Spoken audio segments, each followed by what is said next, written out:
Welcome to my exhibition. My name is Brian Misavage, and I'm very happy to have an exhibition in this space. It's a very nice space.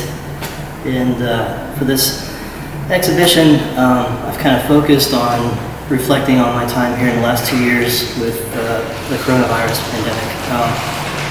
And what I've done with my time is just to continue to work in my studio, and I've drawn a lot of inspiration from the local area here in Tocheng and Ilan. It's more kind of natural things that come from the ocean.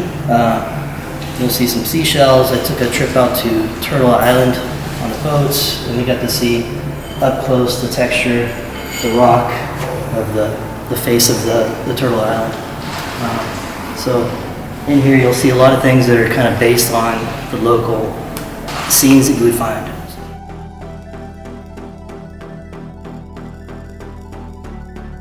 A lot of the forms that I make are not symmetrical, they're organic in nature. I want them to have a natural influence. So for me to make something that's symmetrical, it's not as interesting as if we say something that is not perfectly round.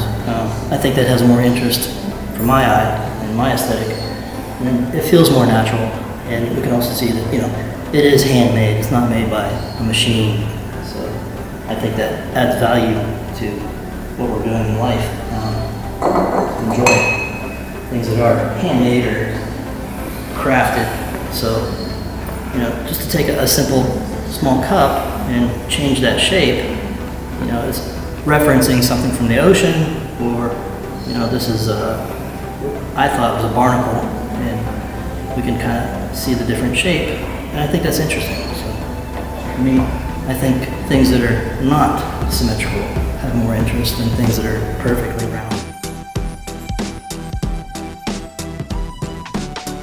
I use a wood kiln, I also use an electric kiln, and I try to develop as much color as I can with the fire and the elements of the clay. Different clays will give you different colors, and also as we fire, we can control the amount of oxygen or the lack of oxygen that's in the kiln, and also use different woods. Using like a softwood or a hardwood, when that burns, it'll have a different effect on the clay.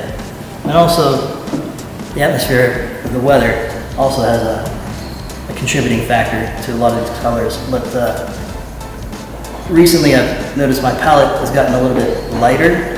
The mountains are very close, the beach is very close, so a lot of the things that I'm looking at are the green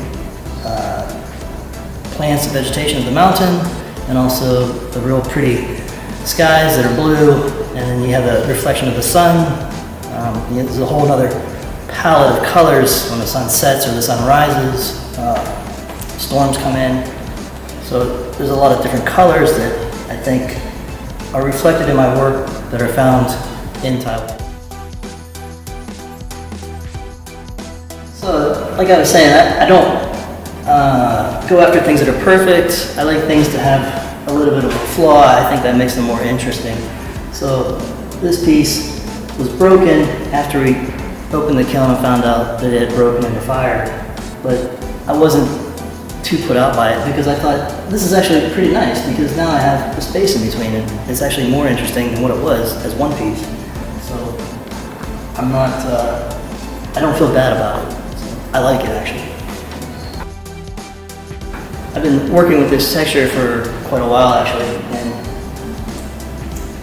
I like to think of it could be a macro or a microcosm of your vision. So you could think of something like a satellite taking images of the earth from a high distance, or if you go to the mountain and you just stick your face into the dirt, you can see these microcosms. So it's kind of got that both the duality of what it can be in your imagination.